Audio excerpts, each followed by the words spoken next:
Y ya estamos grabando. Listo. Entonces, el tema de hoy va a ser sobre funciones, ¿ya? Vamos a ver un poco la introducción de funciones, definiciones. Vamos a ver un poquito lo de matrices, ya que es como una extensión de lo que hemos visto de listas. Vamos a ver algunos ejemplitos con matrices usando funciones. Y ahora sí vamos a entender qué estaba haciendo ese código con funciones como caja negra de la clase 3, donde le quitamos el fondo a esa imagen, ¿no? Ahora sí vamos a ver cada una de las funciones que estaba haciendo y cómo funciona, cómo definíamos cada una de las funciones. Entonces,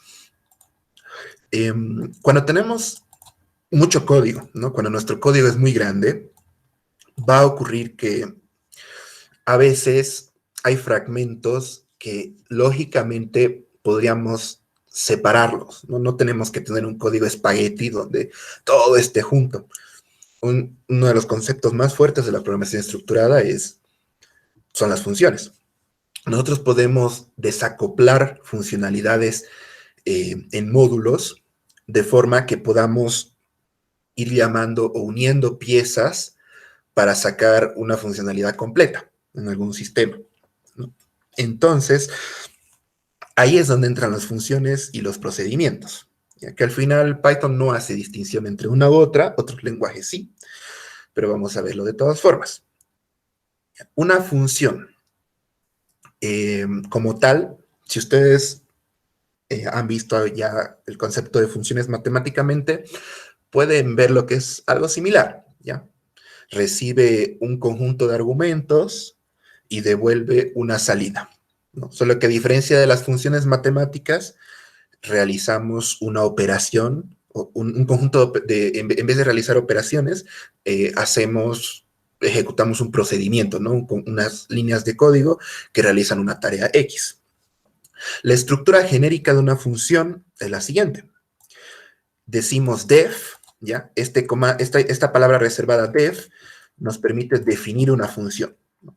El nombre de la función, el que está en azul, un conjunto de argumentos, un código que vamos a ejecutar, un procedimiento dentro de la función y un valor de retorno, ¿ya? Lo que sea que vamos a retornar como resultado de operar sobre las variables de entrada en esta función. Para invocarla, usamos el nombre de la función, mandamos los argumentos por paréntesis y esto lo podemos asignar a alguna variable, ¿no? Si se dan cuenta, lo que hemos usado hasta ahora eran funciones, ¿no? Pero funciones del sistema. Cuando hemos usado, por ejemplo, el input o el split, ¿no? Eran funciones. Cuando han visto cadenas, la función split lo que nos hace es permite separar una cadena en una lista de elementos, ¿no? Bajo un separador. El split es una función, el input es otra función, ¿ya? Ahora, los argumentos, ¿ya? Los argumentos se separan por comas y vamos definiendo argumento 1, argumento 2, argumento 3. Lo invocamos llamando, ¿no?, los argumentos por comas. Ahora, ¿qué ocurre? Cuando nosotros queremos enviar, ¿no?, invocar una función, los argumentos, al enviarlos, se reciben y se leen en el orden en el que se los envía. Si llamamos esta función ABC, se va a enviar el argumento A arg1, B a arg2, C a arg3, ¿no? Pero Python tiene algo que otros lenguajes no tienen, ¿ya? Que es permitirnos nombrar los argumentos y llamarlos en el orden que querramos. Para poder hacer esto, otros lenguajes usan el concepto de sobrecarga de funciones, ¿ya? O sobrecarga de métodos en el concepto de programación orientada a objetos, que es definir una función con el mismo nombre, con distintos argumentos. Podemos definirlo con distintos argumentos en distinto orden, de distintos tipos, y la función va a poder acomodarse en base a cómo la llamamos. Pero en Python nosotros podemos decirle, argumento 2 va a ser A, argumento 3 va a ser B, argumento 1 va a ser C. Y ya no lo va a mandar en este orden. El orden cambia, ¿verdad? Entonces, de esta manera podemos llamar argumentos nombrándolos. Esto nos da una flexibilidad enorme sobre las funciones. Ahora, los valores de retorno. Este valor de retorno normalmente es una variable. Puede ser una constante o una serie de variables separadas por una coma. En caso de que fueran de esta manera, Python lo que está haciendo en realidad es convertir estas variables en una tupla. Y ya nosotros podemos hacer pattern matching y desdoblar como la tupla y ir asignando, como hemos visto al inicio en la asignación de variables, a, b igual a el resultado de la función si retorna dos valores. ¿Ya? Ejemplo, un ejemplo de función, la suma, ¿ya? Una función súper sencillita. Calcular la suma de A y B. ¿Ya? Si van a ver, en esta parte está todavía lleno el código, ¿no? Pero más adelante igual va a haber fragmentos para que ustedes llenen. Si yo defino esta función, va a calcular la suma de A y B. Recibo A, recibo B, retorno A más B. ¿No? Si yo imprimo esta suma, ¿qué nos da como resultado? 2 más 5, ¿no? 7. Entonces ya hemos modularizado la operación de una suma. Obviamente esto es trivial, para una aplicación real no tiene mucho sentido, pero esta es la estructura de una función simple, ¿no? Y aquí vamos a iniciar algo de las buenas prácticas. En Python podemos tipar, les había comentado en la primera clase, variables, pero no es necesario. Sin embargo, cuando nuestro código crece, es recomendable hacerlo. Van a ver que muchas librerías definen el tipo de dato que reciben, sobre todo las que vamos a ver como OpenCV en un momento, porque se comunican de fondo con C y con código en C++, y necesita explicar un tipo específico, ¿no? Si no puede darnos problemas. Entonces, tipando la función suma, para tipar tenemos que definirnos 2 puntos, el tipo, y de esta manera nuestra suma va a recibir un A flotante, B flotante y retorna un flotante. Por tanto, de esta manera, si ustedes implementan esto en un IDE, que vamos a ver al final cómo usar como un extra, ¿no? Cómo usar PyCharm o VS Code o cualquier IDE que quieran, se los va a autocompletar y ya vas a ver que la función suma retorna un entero. Entonces, en este caso, bueno, un número, un flotante en este caso, no va a autocompletar nada, ¿no? Pero cuando tenga un tipo de dato complejo, una cadena, por ejemplo, ya sabemos, ya les va a autocompletar la operación, ¿no? Y va a ser mucho más transparente al trabajar sobre estas funciones, ¿no? Ya las van a poder empaquetar más fácil. Un procedimiento, en otros lenguajes tendría la palabra void para definir como una función, pero de tipo void, que era vacío, no devolvía nada. Y es tal cual es un procedimiento en Python, al no hacer diferencia. Si nosotros solo ejecutáramos código y nunca llamáramos un return, sería un procedimiento. ¿Ya? Entonces, esa es la diferencia entre una función y un procedimiento para Python. Son lo mismo en la definición, excepto que la función tiene un return y el procedimiento no devuelve nada, no tiene esa instrucción return. Python por defecto lo que va a hacer es que si ustedes quisieran imprimir un valor de retorno del procedimiento, les devolvería un none, ¿no? El null de Python. Para el ejemplo, vamos a revisar las funciones, como les comentaba, para el procesamiento de la imagen para quitar el fondo. Pero antes tenemos que ver un preliminar, ¿ya? Que el preliminar son las matrices. En este preliminar vamos a ver, si ustedes ya entendieron que es una lista, ¿no? Que era como un trencito en el que podíamos tener un conjunto de elementos, digamos, en un vagón, ¿no? Un vector como tal, un contenedor se le llama en este caso iterable, ¿no? Ahora, ¿qué podemos extender esta lista? Podemos extenderlo de manera que tengamos más dimensiones, podría decirse, o listas anidadas, una dentro de otra. Ahora, ¿cómo funciona esto? Para manejar arreglos multidimensionales vamos a utilizar la librería Python, ¿ya? Pero ustedes pueden imaginarse una lista como una matriz, en este caso, como una lista con listas dentro, ¿ya? Ahora voy a compartirles una pizarra virtual para explicar un poquito más gráfico cómo funcionaría esto para ver el indexado. ¿Ya? Dibujar. Perfecto. Ya, se ve la pizarra. Entonces, si ustedes tienen una lista, ya la vamos a dibujar verticalmente, y cada elemento de la lista tiene una lista, podrían tener una lista de listas de esta manera, ¿no? Con distintos tamaños, etc.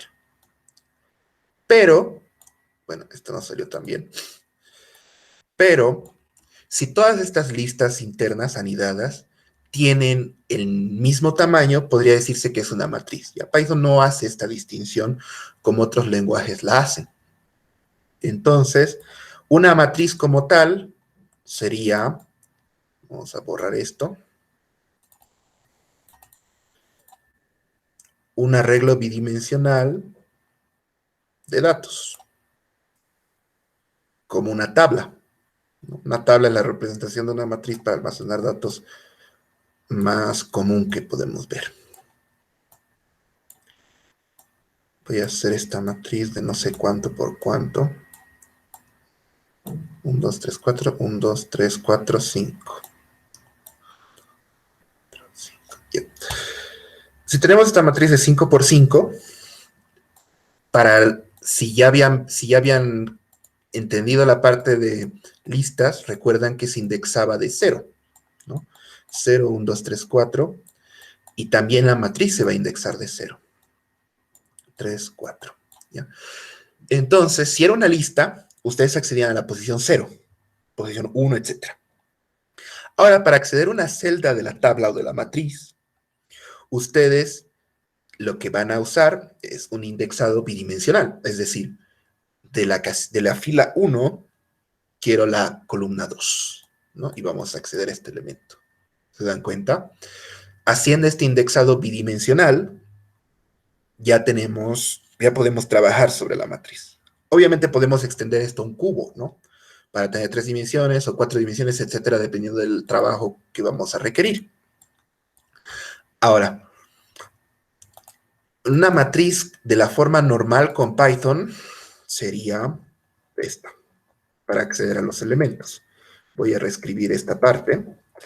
Esto sería de una forma usando las matrices de Python que vamos a ver en un ejemplo. Y esto sería de la forma de NumPy. ¿Ya? NumPy nos permite indexar de esta manera, pero es más transparente hacerlo de esta manera, separando por comas los índices. Ahora vamos a ver un pequeño ejemplo que tiene acá en el Colab, les he dejado como una línea en blanco. Ya, vamos a implementar esto. Antes de utilizar NumPy, bueno, en este caso pueden ejecutar esto para importar NumPy. Vamos a comparar en este caso. Con esta instrucción estamos importando la librería. ¿Ya? Import NumPy como NP. ¿Ya? Esta librería nos permite manejar arreglos n-dimensionales, hacer operaciones sobre matrices, está utilizando código interno que está escrito en Fortran. ¿Ya? Para hacer de manera más... Voy a escribir la misma orden, que aquí no le he escrito. Es una de filas. ¿Ya? Y nos pide calcular la suma de las filas de una matriz. ¿Ya? Vamos a generar una matriz aleatoria. Vamos a definir esta función, np.random.seed primero, 42. Tienen esa línea de código escrita arriba. ¿Ya? Yo le estoy escribiendo abajo, no importa. ¿Qué hace esta línea de código? Está definiendo, si ustedes están en Jupyter Notebook local, en Colab no sale esta opción, si no me equivoco. Si escriben Shift Tab, les va a decir que su docstring, ¿no? Su documentación, y dice generador de semillas. Este método se llama para inicializar el estado randómico. Nosotros podemos decirle una semilla. ¿Qué quiere decir? NumPy nos permite generar cosas aleatorias también, ¿ya? Pero para que tenga sentido este ejemplo y ustedes tengan el mismo resultado que yo, vamos a definir que todos tengamos una semilla aleatoria como 42. Ustedes saben que los números aleatorios en las computadoras no existen. Para quien no sepa, es verdad, no hay un random, ¿no? Sí o sí se define una semilla inicial en base a la cual se van a generar números randómicos, aleatorios. Si nosotros ponemos como una semilla todos el mismo valor, todos vamos a tener el mismo resultado. De esta manera se pueden replicar resultados aleatorios en la computadora. Ahora, ¿qué nos pide esta tarea? ¿Ya? Dice, yo te voy a dar una matriz. La matriz la vamos a crear como con este comando. ¿Ya? Vamos a crear una matriz randómica de 10 por 10, ¿ya? Que aquí le estamos imprimiendo. Voy a redondearla para que se vea mejor. Y ahorita les voy a explicar qué estamos haciendo. ¿Ya? 3 decimales le vamos a poner. Perfecto. Estamos generando una matriz aleatoria. Ven que si genero el random, en este caso sí le está, vamos a tener una matriz aleatoria de 10 por 10, ¿ya? Si llamamos n veces el random. Lo importante aquí es que vamos a generar una matriz aleatoria de tamaño 10 por 10, dibujada de una distribución normal. Esto no importa mucho. El hecho es que vamos a tener los números aleatorios que queremos. Esta función np.round, yo le doy la matriz, yo le doy el número de decimales, y todas las operaciones que hace NumPy las vectoriza. ¿Qué quiere decir? Recibe un vector o un arreglo n-dimensional, una lista, una matriz, un tensor tridimensional, etcétera, y opera sobre todos los elementos del arreglo, ¿ya? De esta manera, y aparte que lo hace súper rápido. Ya, tenemos nuestra matriz aleatoria. Perfecto. ¿Qué queremos hacer? Si leen la orden que está aquí en Collaboratory, dice, dado una matriz, calcular la suma por filas y mostrar el resultado en una lista. Quiere que agarre esto y yo sume toda la fila y voy a tener un elemento de una lista, ¿no? Toda la fila, otro elemento de la lista, y así sucesivamente. Voy a ir sumando fila por fila y me va a ir dando un resultado donde voy a tener una lista para cada una de las una lista con un resultado de la suma para cada una de las filas, ¿no? ¿Cómo implementaríamos esto con Python? Ya, así normal, con for, sin usar NumPy. Decimos suma filas, ya vamos a crear un arreglo, una lista de la suma de filas, y vamos a iterar con dos bucles, ¿ya? For i in range, y vamos a decir m.shape sub 0, ¿ya? Que este shape, si nosotros vemos acá, bueno, ya está definido m, no importa mucho el orden en el que lo llamemos, shape nos va a dar la dimensión. Ya podría decirle directamente 10, pero lo vamos a generalizar ya. En el primer elemento tenemos el número de filas, en el segundo elemento tenemos el número de columnas. Si se dan cuenta es una tupla, porque está entre paréntesis. Entonces digo, voy a iterar desde 0 hasta el número de filas menos 1, desde 0 hasta el número de filas, el número de columnas menos 1. Pero queremos la suma para cada fila, ¿no? Para cada suma de todas las columnas de esa fila. Entonces decimos, el resultado es 0, y para cada uno de los elementos, ¿no? Va a ir iterando. Para esta columna, voy a ir iterando en el segundo bucle, en el segundo for, cada uno de los elementos. Para esta fila, cada uno de los elementos, y así sucesivamente. ¿Cómo accedemos a los elementos? I, J, ¿no? Entonces decimos I, J, ¿ya? Y vamos diciendo, va a decir 0, 0, 0, 1, 0, 2, 0, 3, 0, 4, hasta 0n. 1, 0, 1, 1, 1, 2, hasta 1n, ¿verdad? Calculamos de esta manera la suma. Acumulamos y decimos suma filas.append. Vamos a redondear a 3 decimales para que sea legible, para que no tengamos ese problema, ¿no? Que daba números muy grandes. 3 decimales. Y vamos a imprimir la suma de filas. Esta es la suma que nos da para filas.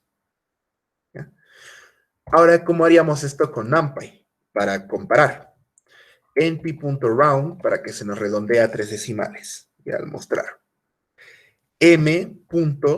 O podemos decir np.sum, me calcule la suma de la matriz M, axis igual a 1, y quiero que redondee a 3 decimales. Le voy a poner de esto dentro de un print para que se vea sin el out, sin el array. Listo. Vemos que los resultados son los mismos, ¿no? Pero, ¿qué es esto de axis igual a 1?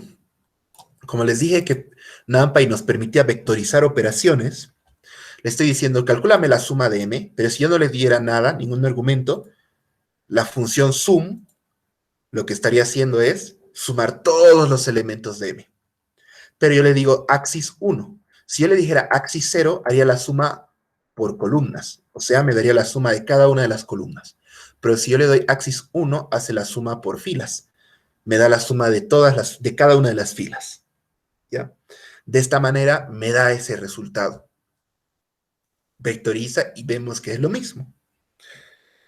Normalmente para manipular cosas, elementos de matrices, vamos a tener que usar for anidados, ¿no? Como hemos visto en la parte de imágenes, teníamos que iterar los píxeles, ¿no? Ahorita vamos a ver realmente cómo estamos haciendo eso.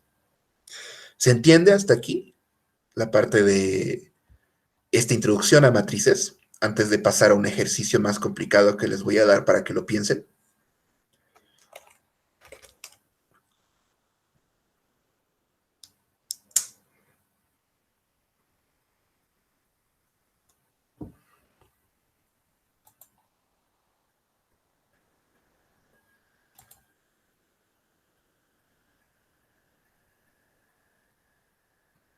Para llenar una matriz de pares, en el sentido de tener acá 0, 2, 4, 8, 10, 12, 14, 16, de esa manera. Ah, ya. Para hacer eso, vamos a crear, aquí le he vuelto un tipo de markdown, disculpar, y ahora sí. Para hacer eso, creemos una M1, digamos. Vamos a hacerlo con, de forma solo con Python, y luego lo vamos a hacer con NumPy. ¿Ya? La única diferencia es cómo se indexa y cómo definimos. ¿Ya? Para crear una matriz, vamos a usar en este caso un list comprehension. ¿Ya? Bueno, dos list comprehensions en este caso, pero vamos a hacerlo así. For y range, digamos que quiero crear una de 10 por 10 por 10. Print M1. Ahora sí. Ya no se ve formateado bonito, pero esto sería una matriz con Python puro. ¿Ya? ¿Qué estamos haciendo aquí en este código? Reddy ya les he explicado un poquito sobre list comprehensions. List comprehension nos permite, en este caso, generar vectores o listas con un tamaño definido y un conjunto de valores definidos. ¿Ya? ¿Qué estoy haciendo aquí? Estoy generando 10 listas en una lista, ¿no? O sea, una lista con 10 listas anidadas. Pero aquí le estoy diciendo, esta es otra forma de inicializar, cada lista va a tener elemento 0 10 veces. Entonces, la lista, lo vamos a hacer de 5 por 5 para que sea un poquito más pequeño, ¿ya? Cada lista va a tener 5 ceros. ¿Por qué yo no hago lista y lo multiplico directamente por los 5 ceros? ¿Ya? En este caso, ahorita vamos a ver uno de los problemas, es porque las listas no serían, van a tener un problema que como está manejando por referencia, los datos se van a modificar. Si modifico un elemento en la lista, se van a modificar todos. ¿Ya? Entonces, aquí en este caso, sería mejor hacerlo con list comprehensions también. Son como dos list comprehensions anidados, pero esta sería de la forma pythónica si no tuvieran NumPy, acceso a NumPy de ninguna manera. ¿Ya? Hoy en día se usa NumPy para casi todo, pero en el caso de que no pudieran instalar tal vez un embedido que sí tenga Python, pero por alguna razón tengan problemas para instalar NumPy, ¿ya? O no tengan internet. Entonces, una vez tenemos esto, ya hemos definido la matriz, ¿ya? que esto es equivalente a hacer np.zeros 5,5. Print M1 es lo mismo, solo que NumPy ya te lo formatea, ya sobrecargado tu string para mostrar, ¿ya? Ahora, asumiendo el primer caso, yo podría hacer esto.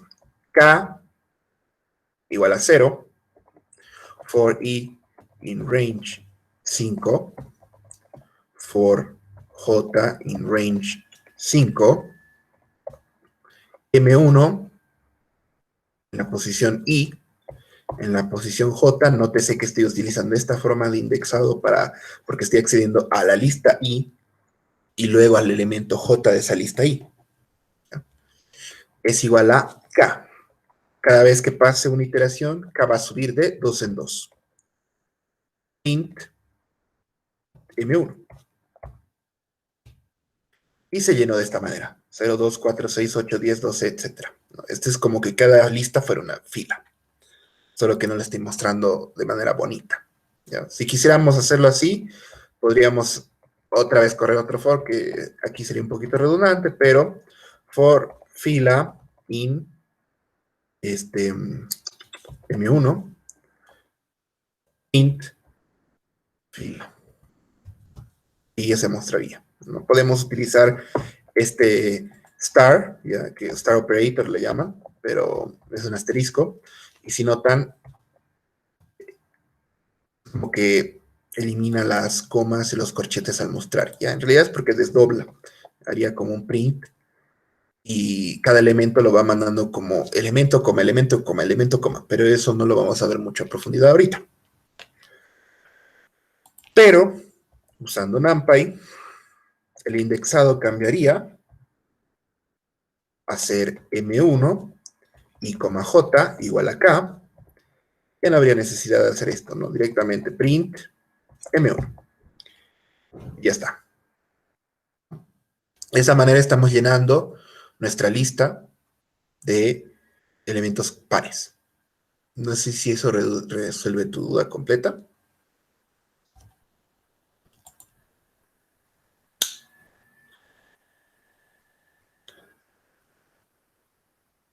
Listo. Ahora vamos a pasar a ver un ejemplo, ya un ejercicio, que este ejercicio podemos resolverlo ahorita o quisieran tiempo para resolverlo unos 5 o 10 minutos para resolverlo. ¿Preferirían que les dé un tiempo para resolverlo o lo resolvemos directamente?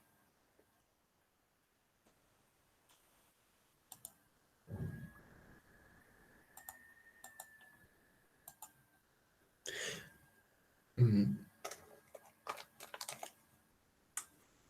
Bueno, nadie dice nada. Entonces, este ejercicio de la desproporción diagonal, les voy a dar unos 5 minutos para que piensen cómo podrían resolverlo y si pueden lo implementan. Y de ahí comparamos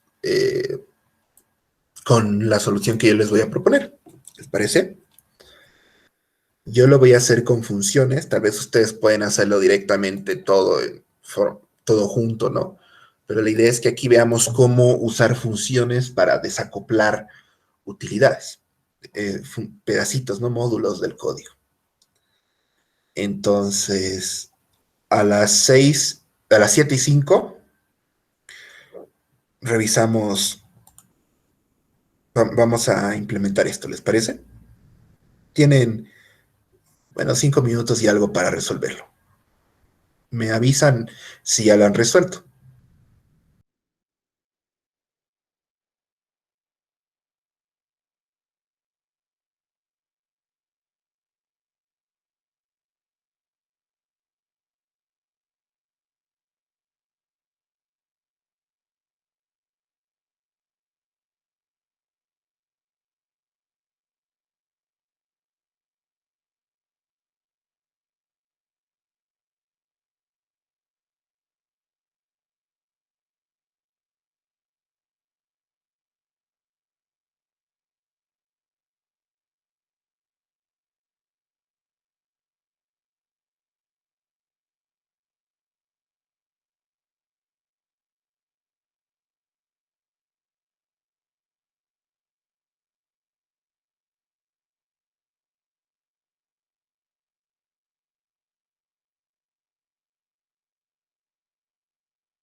Listo.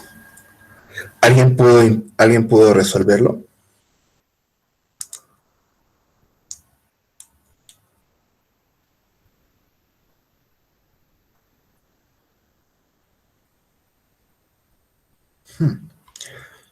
Hemos tenido problemas entonces. Ya, vamos a implementarlo aquí. ¿Qué nos pide este problema?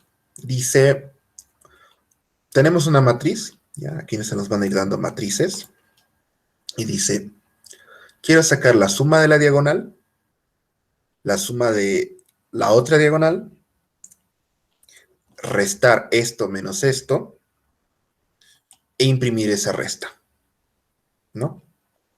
En este caso, nos dice cuántos casos de prueba vamos a tener, 4. Para cada caso de prueba, el número n, ¿no? El tamaño de la matriz, porque va a ser cuadrada, por tanto solo necesitamos un n. Y la matriz, ¿no? Nos dicen la matriz, en este caso como es de 1, pues 6 menos 6, 0, ¿no? Y la matriz. Ahora, si se dan cuenta, los números no están separados por espacios, ¿no? Están todos juntos, pero cada elemento, cada numerito es un elemento de la matriz. Entonces, eso lo vamos a resolver al leer, ¿ya? ¿Cómo leeríamos? T, vamos a decir, int input, en nuestros números de casos, ¿no? 4.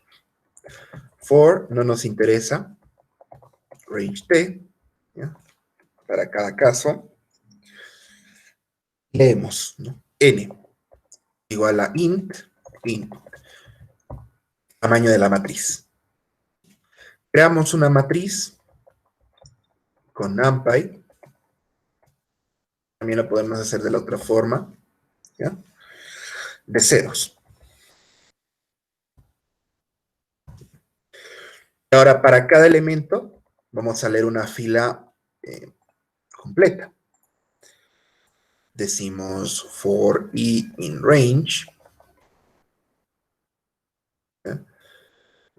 A ver, aquí déjenme pensar qué podemos hacer. Vamos a decir... a ver, tenemos nuestra matriz de ceros. Ya, vamos a tener... Sí, para cada fila decimos... Estamos iterando cada una de las filas, ¿no? Estamos leyendo esta fila, luego esta fila, ¿no? Porque tenemos n filas. Decimos, para esta fila es igual a, y vamos a hacer un list comprehension.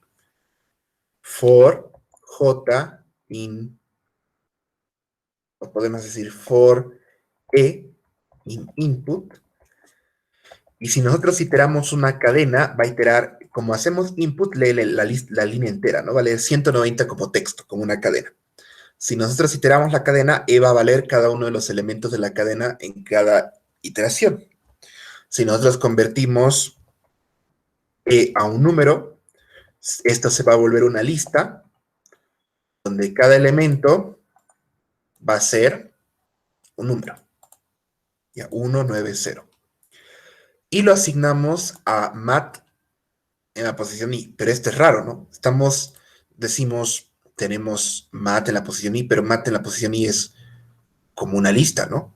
Es como un vector. Por suerte, NumPy nos permite hacer eso. Nos permite asignar una lista, un vector directamente a una fila entera. Y de esa manera cada elemento se va a poner solito. Vamos a ver eso antes de continuar. Imprimamos esta matriz y probemos. 4, una matriz de 3 por 3. 1, 2, 3, 4, 5, 6.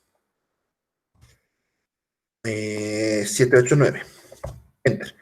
Ven aquí, ¿no? Que nuestra lectura es correcta. Cada elemento es un numerito, ¿no? Entonces, listo. Ya hemos hecho nuestra lectura. Y ahora nos pide sumar las diagonales, ¿no? Para esto vamos a hacer una función, ¿ya? Voy a parar esto. voy a decir diag, vamos a crear una función diagonal, diag, que recibe la matriz, ¿no? Recibe un número de elementos. Y decimos res igual a 0, ¿no? La respuesta, la suma de la diagonal. Y estamos modularizando, ¿no? Para no tener todo el código aquí, vamos a reutilizar cada vez la diagonal. For y in range n, res más igual mat y coma i.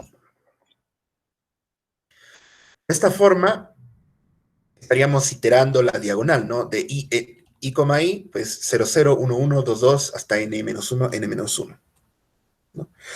Pero el problema nos pide también sumar la diagonal por el otro lado. Entonces vamos a generalizar ya esta función de la diagonal, ¿ya? Vamos a decir tipo. Yo le mando 0, por defecto es 0, ¿ya? Al darle un valor igual a algo, a una función, le está asignando el valor, ese valor por defecto, y ya no tenemos que mandárselo a no ser que querramos cambiarlo, ¿ya? Si yo utilizo tipo por defecto como 0, entonces va a ser la suma por la diagonal normal.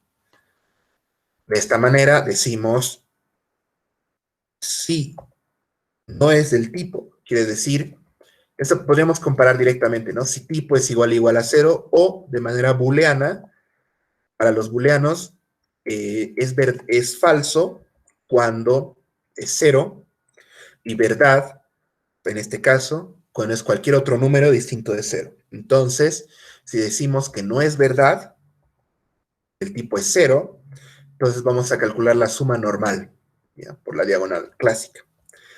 Caso contrario, si le mando 1 o cualquier cosa, vamos a calcular la suma de la diagonal por inverso, de manera que sea n desde n-1 menos i, perdón. Y voy restando de i en i, ¿no? Vamos a empezar a 0 n-1, a 1 n-2, a 3 n-3, hasta a n-1, 0.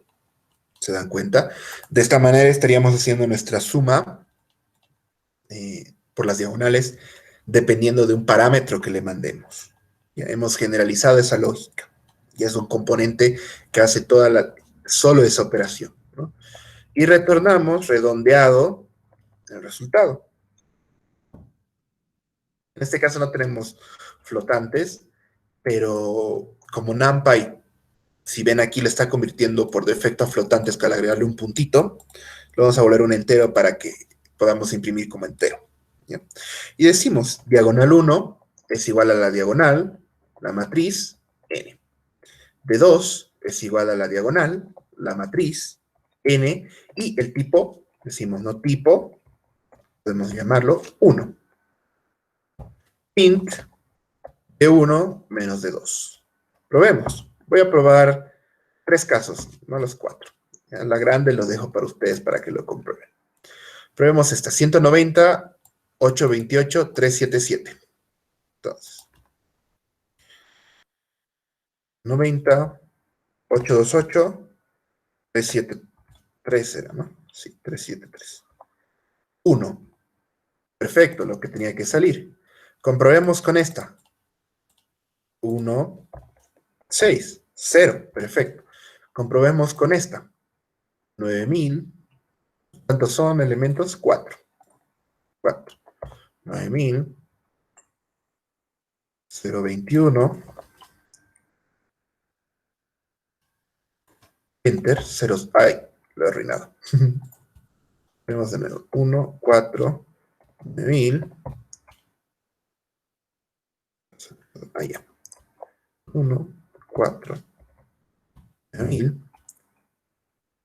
0, 120, 4 ceros.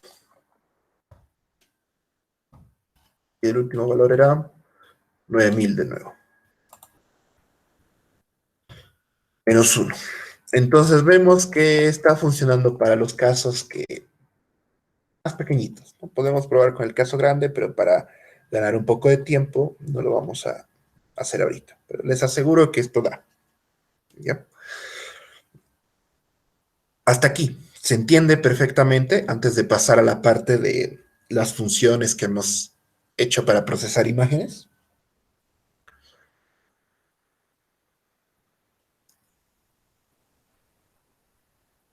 Si tienen alguna duda, también la pueden poner.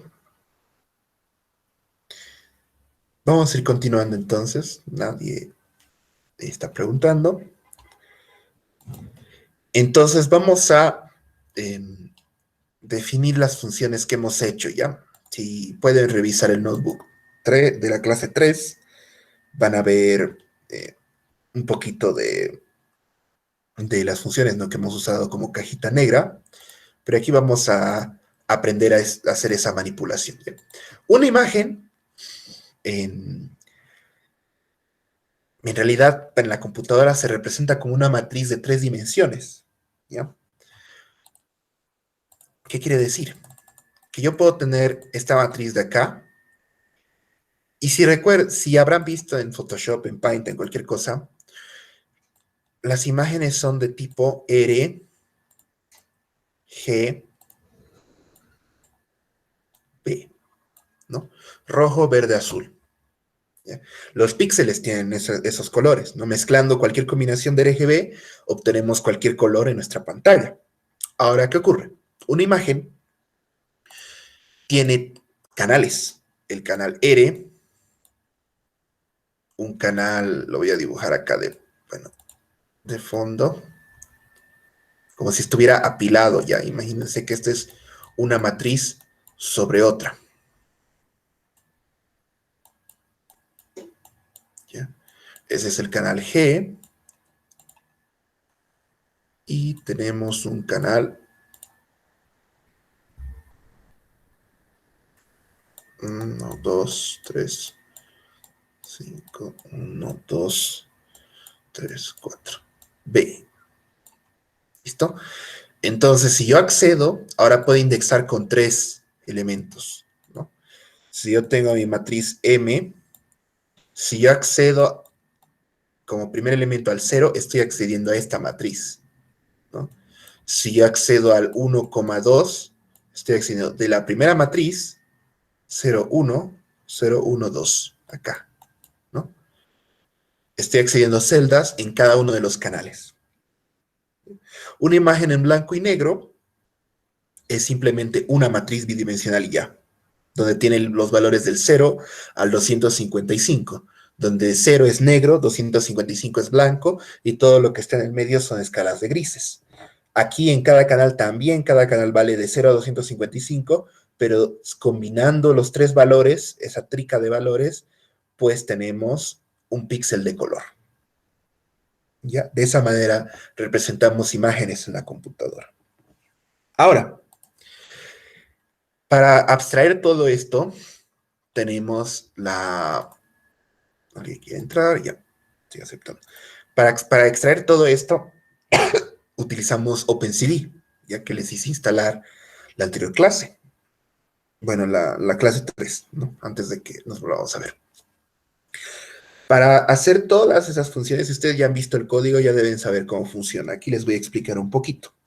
¿Ya? Vamos a utilizar la librería OpenCV, Matplotlib, que ya debería venir cuando se le instalaron Anaconda, NumPy, y la librería request para descargar la imagen que usamos esa vez. Entonces, import, ya tenemos NumPy, entonces directamente requests, import cb2, import matplotlib.pyplot as plt, y ya está. Matplotlib nos permite graficar, ya, lo vamos a hacer para visualizar las imágenes en el notebook. CV2 nos permite usar manipulación sobre imágenes. Y requests nos permite hacer operaciones, o sea, consultas web. La primera función que usamos ese día era descargar imagen, ¿no? Entonces la vamos a implementar. Def descargar img, que tenía como argumento una URL, que es de tipo string, ¿ya? Que retorna un arreglo unidimensional de NumPy. ¿Ya? ¿Cómo descargamos una imagen? Usando un get, ya en este caso, requests.get. Para los que no sepan qué es un get, no voy a profundizar mucho ahorita, pero es una de las operaciones que podemos hacer a través de protocolos de HTTP para consultar y solicitar información. ¿Ya? Cuando ustedes abren una pestaña de un navegador en una página cualquiera, está haciendo un get. Ya le está pidiendo un HTML para renderizar y mostrarles la pantalla. Déjenme buscar el link que vimos de ese día. Cuando nosotros tenemos una imagen, en el caso del ejemplo, el link a una imagen, lo que hace el get ahí es bajarse o pedir los bytes que componen la imagen del link, ¿ya? Aquí está el link. El link que usamos ese día es esta imagen.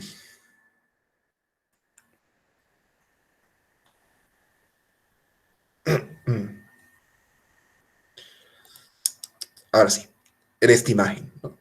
Entonces, al hacer un get, estoy bajándome los bytes que componen esta imagen.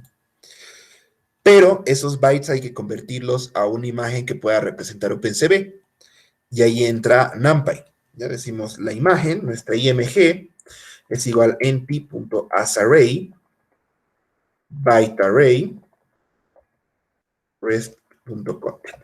¿Qué estamos haciendo? Estamos extrayendo el contenido, que son los bytes que componen esta imagen, lo estamos convirtiendo en un byte array de Python, ¿ya? Un arreglo de bytes, y luego le estoy diciendo convertirlo a un NumPy array.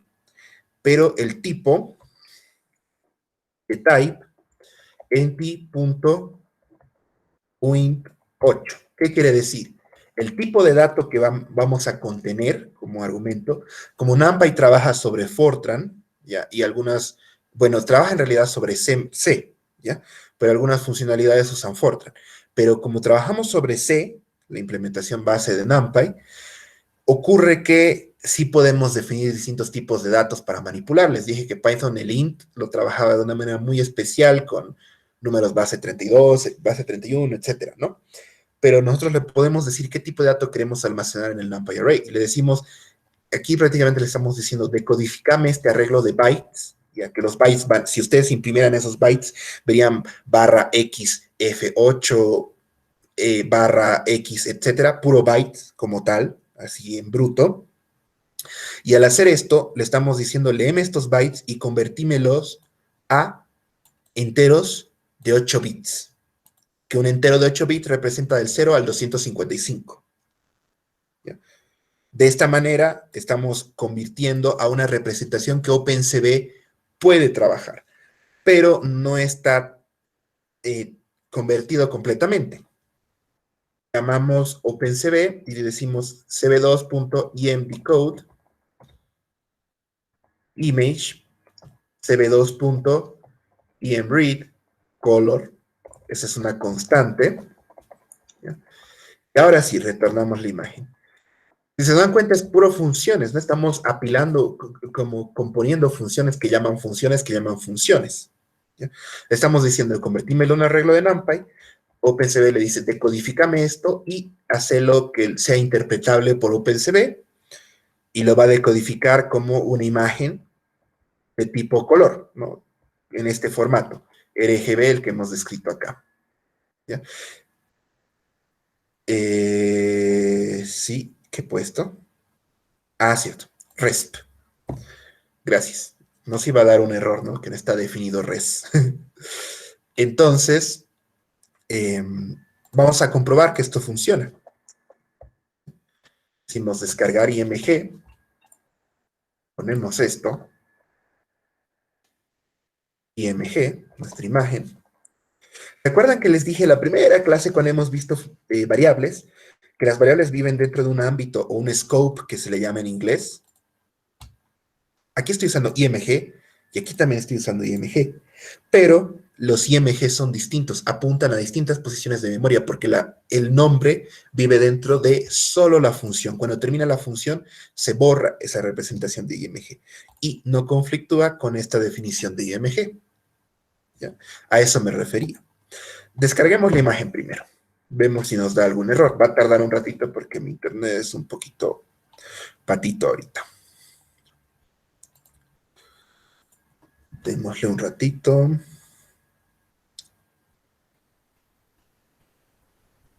Me ha dado un error. Name image is not defined. Estamos usando IMG, ¿no? Han visto que, bueno, ese error nos iba a dar, ¿no? Si no corregíamos la observación. Listo, ha terminado de descargar. Veamos de qué dimensiones es IMG. Shape, 550 por 550 por 3. ¿Ya? Es como una transposición de esto. Tiene una representación un poquito distinta a la de OpenCV, pero véanlo de esta manera. ¿Ya? Nosotros podemos acceder a una fila, a una columna, y cada elemento es como si fuera de 3 en 3, ¿no? Los píxeles. Pero OpenCV tiene una representación un poquito distinta ya de las imágenes. Lo representa como BGR. Los canales R y B están invertidos, ¿ya? Pero tienen la dimensión. Veamos, por ejemplo, ya vamos a verlo todo. Vamos a hacer un print. Vamos a ver qué nos muestra. Ven que no es muy gráfica nuestra representación de los valores. Y aquí vemos que hay hartos ceros, porque los ceros son píxeles negros. Cuando todos son ceros, 0, 0, 0, es negro. Y cuando todos son 255, 255, 255, es blanco. ¿Ya? Cualquier valor intermedio mezclado nos da cualquiera de los colores representables en el espectro del RGB. Ahora, yo puedo visualizar esta imagen. Ya teníamos una función para mostrar imagen, etcétera, pero aquí no hay tanta necesidad. Vamos a utilizar directamente Matplotlib. Si yo hago plt.imshow, ¿ya?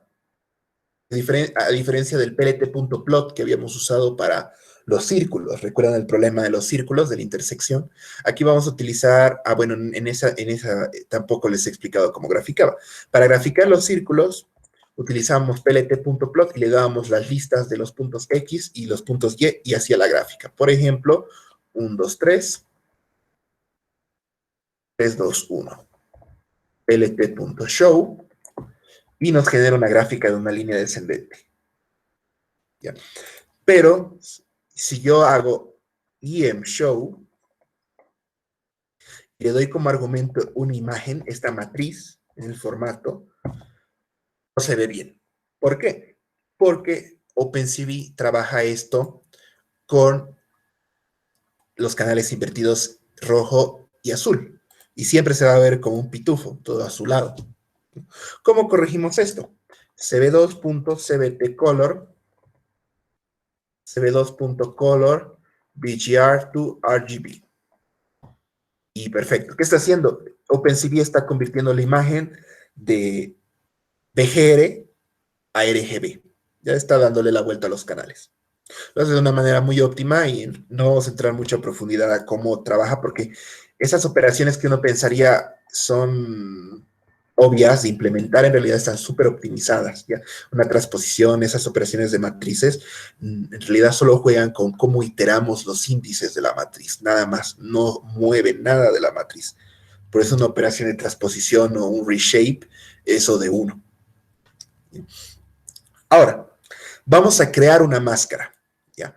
Para crear una máscara, tenemos que utilizar una función que es bien sencilla, cb2.threshold, ¿ya? Que aquí vamos a decir, cb2. Tenemos que convertir nuestra imagen a gris, ¿ya? Entonces vamos a decir G y MG, una imagen en gris, y decimos cb2.cbtcolor, mg.cb2.color, BGR to gray. Y vamos a llamar esta misma función de arriba, ven esta misma línea de código, para mostrar la imagen con un CMap igual a gray, ya para que lo muestre, porque si no le ponemos esto, lo va a mostrar como un mapa de calor. Van a ver ahorita.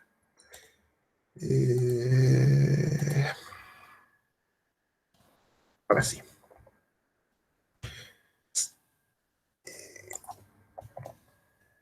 Ahora sí, se ve como un mapa de calor. Entonces, si le decimos que lo muestre con un mapa de color como gris, lo va a mostrar en escala de grises. ¿Qué hemos hecho? Simplemente hemos convertido nuestra imagen de color a blanco y negro. Y ahora, ¿cómo sacamos esta máscara? ¿Cómo sacamos los píxeles que nos interesa de la imagen? Utilizamos una función threshold. Si se dan cuenta, les dije que los píxeles negros eran 0 y los que eran gris, cualquier grisácea hasta el blanco, eran mayores a 0, ¿no? O sea, el 255 era blanco. Así trabaja la escala de grises.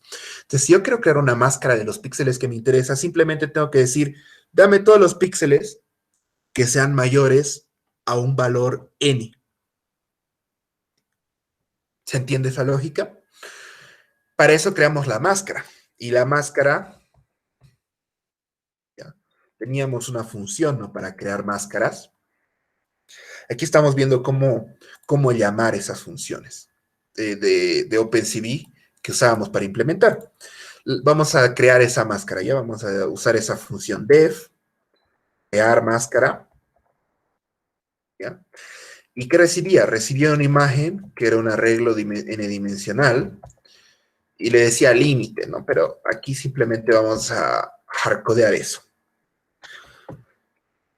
In img cb2.threshold se ve, bueno, aquí está la imagen en gris, img. El límite que le habíamos dado en esta clase era de, déjenme revisar, 10. Con 10 funcionaba bien. Entonces, vamos a darle lo mismo, con un límite de 10.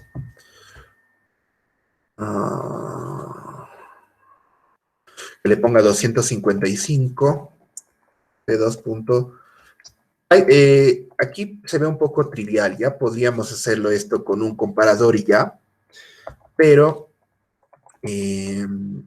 el thresholding que tiene Python, que tiene OpenCV, es un poquito más complejo. Puede hacer este thresholding un poquito más avanzado y seleccionar píxeles en base a áreas, a fragmentos de la imagen, etc.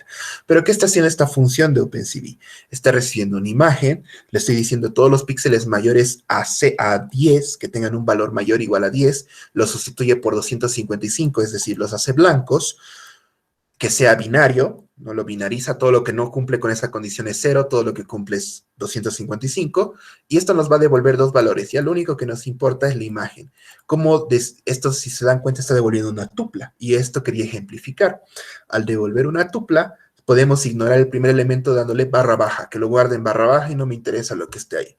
No quiero que cree una variable extra. Directamente solo quiero agarrar la imagen y que me devuelva la imagen binarizada. Creamos la máscara. Crear máscara. Le damos la imagen gris, GIMG, y vamos a volver a graficar esto, ¿ya? Usar esta función para graficar la máscara. Listo. Ven que todos los píxeles que eran mayores a 10 ahora son blancos y todos los que no son negros. Ahora, lo único que teníamos que hacer era cambiar la transparencia. Una imagen transparente, con transparencia tiene un canal extra que lo voy a poner aquí de este color, que es el canal alfa. ¿Ya? Un canal alfa. Donde no importa lo que sea que esté, digamos, como valor en los píxeles RGB, si alfa es 0, no se va a mostrar, es transparente ese píxel. Si alfa es cualquier valor, en el caso, normalmente es entre 0 y 1, pero para mantener coherencia, OpenCV lo trabaja entre 0 y 255 también. Si es cualquier valor entre 0 y 255, va a tener un nivel de transparencia incremental. Cuando alfa es 255, entonces recién se muestra totalmente opaco, ¿no? Cualquier valor intermedio, 128, por ejemplo, lo va a mostrar con una transparencia intermedia, ¿no? Y ahí sí se ven estos píxeles. Pero si alfa es 0, no se ven los píxeles, no importa lo que hay acá. Obviamente al guardar en JPG pesa mucho menos porque ya sabe cómo representar esa información ignorando esto, ¿no? Pero en un PNG, en una imagen RAW pura, va a haber esa información, por eso puede que llegue a pesar más una imagen, por más que no valga la pena que pese tanto.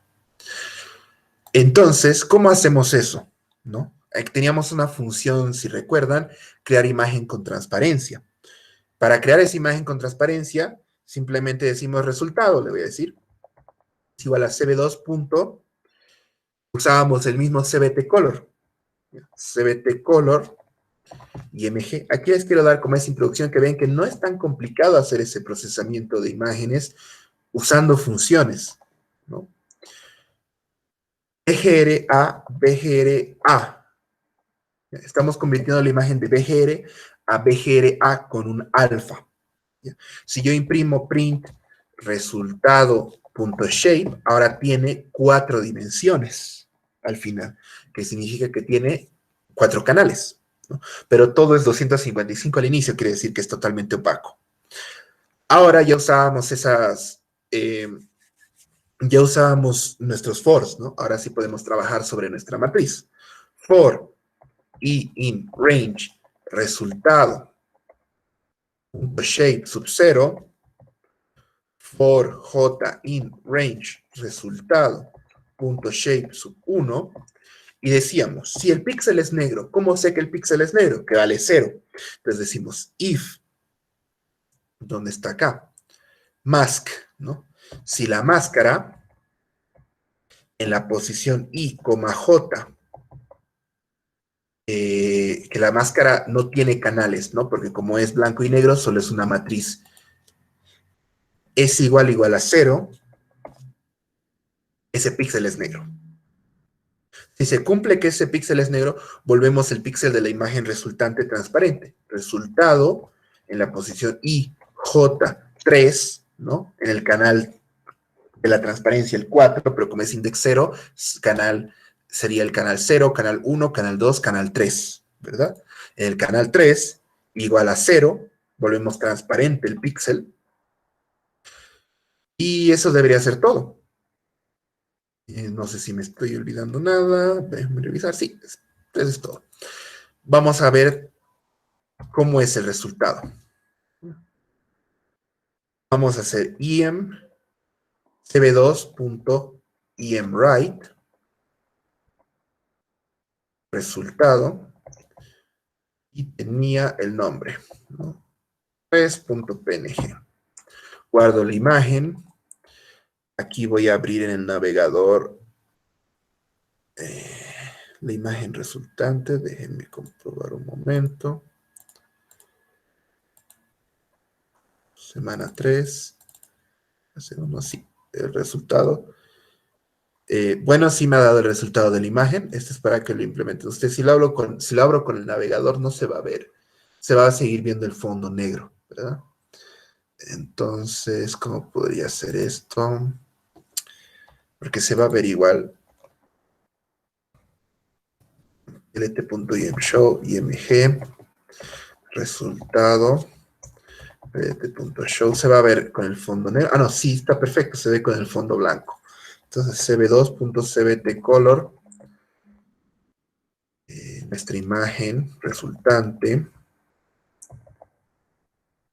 modificar cb2.color, PGA to RGB, RGBA. Sí, se va a ver con el fondo negro, pero es por... Ahora sí, con la transparencia en que ya está, ¿no? Le hemos eliminado el fondo, y el fondo que en realidad antes era negro, aquí se ve blanco, pues porque no tiene nada en realidad, ¿no? Tiene unos artefactos aquí a los bordes de la imagen, pero ha funcionado, ¿no? Hemos hecho la misma operación, pero ahora viendo el concepto, ya comprendiendo que es una matriz la imagen, utilizando las funciones de OpenCV, ¿no?, que nos permiten hacer esto, y creando algunas funciones intermedias como la de descargar, ¿no? Antes de avanzar al último tema de hoy, que es más cortito, las funciones lambda, ¿se entiende hasta aquí? ¿O hubo algún problema de comprensión? Tal vez alguna parte que no se entendió.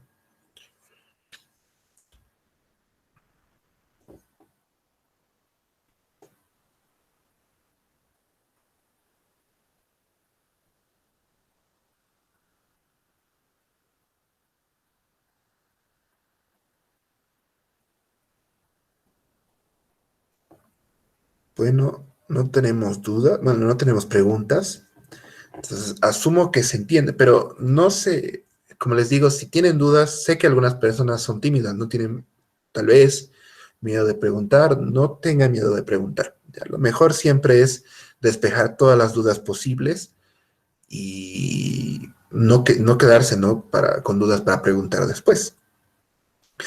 Les voy a dar ejercicios hasta el día de mañana, les voy a poner unos cuantos ejercicios que se resolverían más fácil con funciones, ¿ya? Pero en realidad donde vamos a aplicar esto más de funciones va a ser el proyecto final cuando vean la parte de,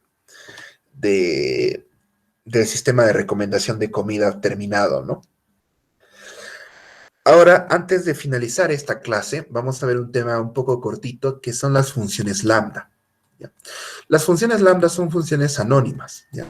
No les damos nombre. Esas funciones se utilizan como fragmento realmente para agregar cierta funcionalidad dinámica en funciones de más alto nivel, quiere decir funciones más complejas. Ahorita vamos a ver un ejemplo bien claro de cómo se utilizaría eso, ¿ya? Pero para ver en realidad la diferencia de una función lambda versus una función clásica, es esta escritura, ¿no? Si nosotros escribimos lambda, argumentos separados por coma, dos puntos, valor de retorno. Se dan cuenta que no podemos tener cosas multilíneas aquí. Bueno, no, se puede, pero no es un estándar. Estamos definiendo una función lambda que hace exactamente lo que hemos definido arriba. Recibe A y B y devuelve la suma de A más B, ¿no? Podemos probar. 5. Creamos la función como tal y la asignamos una variable, ¿se dan cuenta? Es un poco distinto a crear la función con el nombre suma lambda. ¿Dónde se utilizarían las funciones lambdas? Al ordenar una lista, ¿ya? No estoy seguro si han visto ya cómo ordenar listas, entonces vamos a repasar un poquito eso. Vamos a crear una lista aleatoria, np.random. Vamos a crear una variable uniforme del 1 al 10, de tamaño 10, rl igual a np.round, rl con 3 decimales, imprimimos rl, hemos creado esta lista aleatoria. No se ve muy diversa, ahí se ve un poquito más mezclado. ¿Cómo ordenamos una lista? Sorted rl. Conste que este sorted, ¿ya? Para que nos lo ordene, no lo guarda en la misma lista. Hay que asignar ese valor a otra lista. Ya es un resultado temporal. No lo hace sobre la lista. Nos devuelve una copia de la lista ordenada. ¿Listo? Ahora, si nosotros tuviéramos una lista más compleja, por ejemplo, una lista con tuplas, ¿ya? Una lista con tuplas de este tipo. 3, 2, 3, 2, 1, 1. Quiero hacerlo un poco mezclado. 1, 2, 1, 3, 1, 3, 2, 2. Creamos esa lista. Si yo imprimo la lista, de esta forma. Si yo llamo el sorted, automáticamente, sorted, lt, lo va a ordenar bajo esta jerarquía. Primero los elementos del inicio, el primer elemento, luego bajo el segundo elemento de la tupla y luego bajo el tercero. Y vemos que lo hace de esa forma, ¿no? El que tiene 1 por delante es el primer elemento, de menor a mayor. Luego, cuando hay empate de 3, lo ordena 1, 2, y aquí hay un empate del 2, entonces va al tercer elemento para ordenar. Pero ¿qué tal si yo no quiero ordenar de esa forma? Si yo quiero ordenar en base al segundo elemento, al elemento 1, index 0, en vez de que ordene en este orden de izquierda a derecha. Podemos hacer usando una función lambda. En otros lenguajes tendríamos que crear un objeto comparador. Si alguien ha trabajado con Java o con C++, tendría que crear un comparador. Pero Python te deja hacer esa comparación con lambdas. ¿Cómo? Sorted, lt, y llamamos el argumento key. Aquí le damos una función lambda que recibe un elemento x, ¿ya? Que x va a ser una tupla. Puede ser para comparar, ¿no? Para trabajar con la tupla esta, cualquiera de las tuplas. Como yo sé cuál es la entrada que es una tupla, puedo decir, ordename en base a T1, perdón, X1, la tupla en elemento 1. Ejecuto. Y listo. Se dan cuenta que ahora los que tienen 1 son los que están por delante y luego los 2, y no me interesa el orden, lo hace ya automáticamente. Pero si yo quisiera que ordene primero en base al elemento 1, luego en base al elemento 0 y luego en base al elemento 2, yo puedo hacer que la lista, lambda, devuelva una tupla también. Y ahora vemos que mi ordenamiento ha cambiado un poco. Ahora ordena 1, 2, y luego el 1, 3, no lo está ordenando. Luego 2, 1, 3, y luego 3 acá. ¿Se dan cuenta? De esta manera, yo puedo ordenar como quiera usando lambda. Aquí es donde entran los lambdas, ¿no? Para definir funcionalidades simples, dinámicas, en funciones de más alto nivel, funciones más complejas. ¿Qué tal si yo quisiera ordenar esto, pero en orden descendente, que sea primero el 2 y luego el 1? Le pongo un menos para que ordene en base a negativos. Y si a un número era muy grande, positivo, ahora es muy pequeño, negativo, por tanto va a estar adelante, ¿no? Y vemos que ha cambiado el orden. Ahora los que tienen 2 en el medio son los que están primeros y los que tienen 1 son los que están al final. Eso sería todo lo que quería abarcar el día de hoy. No sé si tienen alguna duda hasta ahora. La siguiente clase vamos a ver un poquito de generadores, que son los reverse, cosas como reversed map filter, donde vamos a utilizar lambdas más que nada. Y ya van a ver con Marco la última parte de procesamiento de datos, y la subsiguiente clase van a ver cómo juntar y cómo hacer toda la información que han recabado de esas páginas usando web scraping.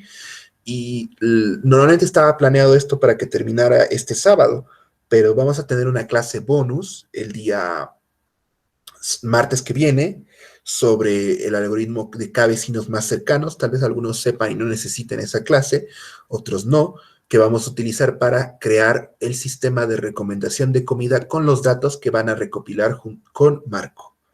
Al final de esto van a poder hacer un sistema de recomendación de comida súper sencillo utilizando lo básico de Machine Learning, y van a ver que no es muy complicado con Python. Pero lo importante es ahorita que se entiendan estos conceptos, porque luego si no se van a perder. En ese proyecto van a utilizar ordenamiento con lambdas, van a tener que calcular distancias euclidianas, para eso van a tener que recorrer una matriz tal vez de datos.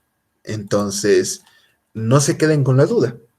Y lo he tratado de hacer esta parte de la imagen de manera un poquito más atractiva, ¿no? Para que parece interesante, ¿no? Yo, por ejemplo, ¿en qué utilizo esto de eliminar el fondo de una imagen? En mi firma. Cuando tal vez he necesitado firmar un documento y no he podido estar ahí, he adjuntado mi firma digitalizada. Uno escribe su firma a mano, le toma foto, no necesita ni siquiera usar CamScanner. Le toma la foto normal, la binariza y extrae el fondo de la imagen binarizada, y ya está, ¿no? Su firma totalmente escaneada, sin fondo, lista para poner sobre un documento en formato PNG o cualquiera. Entonces, si tienen dudas, las dicen ahora.